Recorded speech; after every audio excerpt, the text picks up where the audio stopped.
堪称台湾绝美步道之一的合欢溪步道，藏于群山之间，伴着溪谷而行，铁山巨木矗立两旁，虫鸣鸟叫不绝于耳。夏季高山温度舒适，阳光步道缓坡上行，如此极品秘境景点，推荐给喜爱精彩生活的您。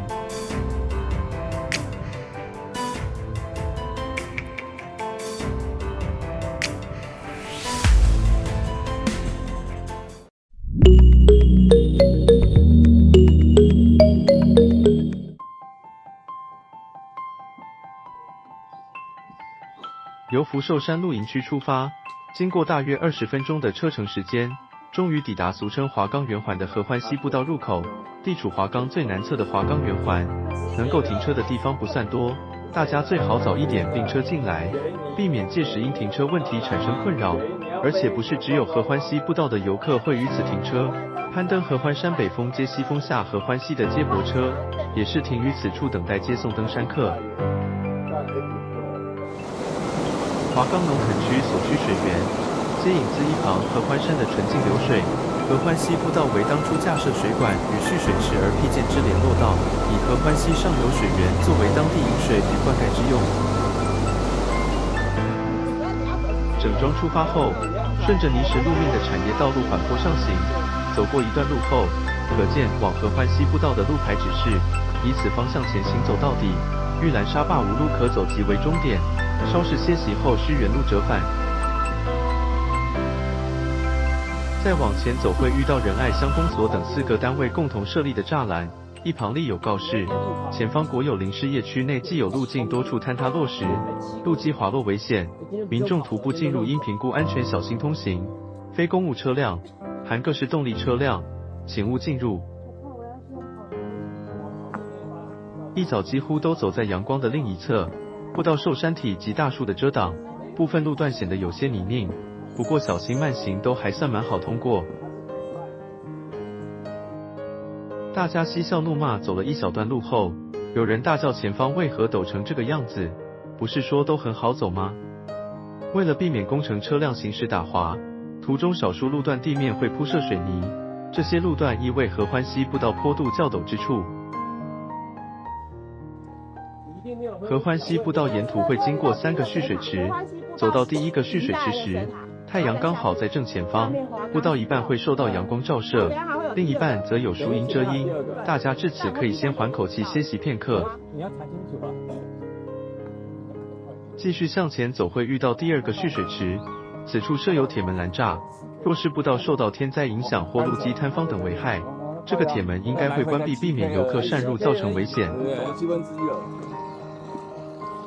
当初辟建步道就是为了接引合欢山的流水，所以步道沿线可见许多水管，有些是架设在山壁的明管，有些则是埋于地下的暗管，故在步道上偶尔发现地底冒出浮流水，真的不必特别惊讶，也无需许愿，其实应该就是水管破了或是一旁水道溢出而已。大概走了40分钟左右，终于抵达第3个蓄水池的地方，拉高向水池内看时，可见池内水质相当清澈。步行至此需特别注意步道旁的告示内容。合欢溪步道自华冈圆环进入约2公里以后区域，禁止引火、野炊、烤肉、游泳、溯溪、攀岩、露营、搭设棚帐等活动，除公务车辆外，禁止任何车辆进入，含机车、自行车。刚开始步道两侧都没什么特别景观，待走了约1个小时之后，沿路的视野突然开阔起来，两旁的景观也丰富许多，甚至也可以看到远处的合欢溪流水了。走在步道上，远望潺潺流水的合欢溪，那种墨绿群山一丝白鹃的美，犹如在故宫欣赏古画一般，但如此美景却真真实实地呈现于眼前，许多人都不由得再向前一步，想要更清楚地一探究竟。观山赏景之时，大家还是要随时注意脚下状况，避免产生任何危险发生。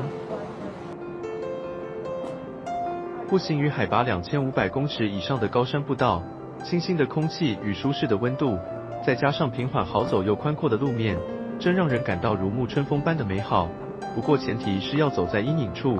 不然高山无云的天后，太阳公公暖乎乎的阳光，可可不是那么容易招架的哦。合欢溪步道的美在于溪谷交错，奇树横生，从山峻岭之中时常可见倾斜大树，歪倒的角度真让人捏把冷汗。但以大树的高度可见其生长时间久远，如此撩人姿势，想必也歪斜站立许久了吧。相传合欢溪步道有一处岩石像极了变形金刚中的柯博文，就算是沿路寻找，可能也常常铩羽而归。当大家在拍罕见立于步道左侧的巨石时，忽然有人大叫柯博文，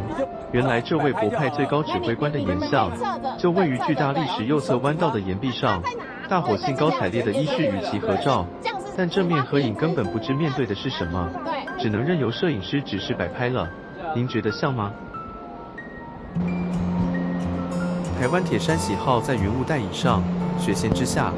主要分布于海拔2100到3000公尺之间。此地的海拔刚好是该树种生长的高度。步行期间，处处可见台湾铁山生长在鬼斧神工的围岩峭壁之中。或许因为它们是台湾产材质最坚硬的针叶树种，故能以如此的铁汉之姿昂首于岩壁之间。步道沿线有些地质破碎路段，行经这类危险路段时，大家最好相隔一段距离，一个分批快速越过。后面的人可以帮前面有人瞻前顾后一下，若有碎石滑落，赶紧通知指挥闪避方向。合欢溪渐渐地离我们越来越近了，高度落差加快溪水流速，碧绿溪水冲击石块形成白色丝卷，千沟万壑高山深涧，让此地成为难得的秘境美景。常常转过一个弯，合欢溪就不见踪影了。细看之下，方才发现，原来白菌深藏沟壑与铁山溪中。拐个弯后，渐渐听到溪水的冲击声，表示我们与溪床的落差距离越来越少，一代表距离终点应该不远了。途中经过这个边坡大量坍方的路段，可以感觉到大自然无情的力量。一旁数条黑色的水管便是维系华冈生命的重要脐带。步行于此没有什么诀窍，就是赶紧大步快走。合欢溪步道的践行路线就是走到溪水源头，故而距离目的地还有多远，可以视合欢溪与步道路面的高度来判断。刚开始进入步道时，因为落差太大，根本看不到溪水，之后溪水渐入眼帘，现在根本就是沿溪而行。和煦的阳光穿过铁杉树叶洒落下来，在地上映成指引旅人方向的光斑。山涧流水潺回，虫鸣洋洋迎耳。听着听着，不自觉地加快脚步，感觉目的地就在前方了。走着走着，看到溪床边竟然有人在露营，见到陆客已经在收拾装备，心想下去溪边踩踩水，应该不至于会打扰到他们吧。大伙便顺着岩石小径下探合欢溪谷。此时真的可以亲自碰触到名闻遐迩的合欢冰泉。纵使在炎炎夏日的高温气候，合欢溪水的水温应该也不到10度。有人坐在石块上将脚丫子进入水中，没一会儿立即缩脚直呼好冷哦。走了1个多小时的时间，难得有机会亲近合欢溪，大伙立即四处寻觅拍照摆拍景点，你一张我一张，拍好拍满才心满意足地离开溪床。走到底可见溪水满溢出来，水势狂泻直流淹没路面。还好有好心人铺设木板与石块，让大家无需费心冲洗涉水。翻过这层阻碍抵达蓝沙坝，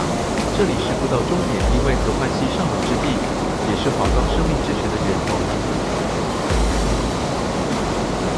又名合欢冰泉的合欢溪溪水，水温冰凉，水质清澈见底，极适合有台湾国宝鱼美誉的樱花沟吻龟生存。故目前除了在雪霸国家公园范围内的7家湾溪瀑浴外，近几年也积极在合欢溪上游进行放流瀑浴。大家在冷冽清澈的溪水里，可见樱花沟吻龟悠游其中。攀登合欢山北峰接西峰，在下合欢溪的山友会从后方的西峰下山，而后再拉绳过溪，走回华冈圆环搭车回家。若您是一位爱好山野践行的朋友，合欢溪步道这个一生必访的极品秘境推荐给您。阿瑟帅不帅？帅！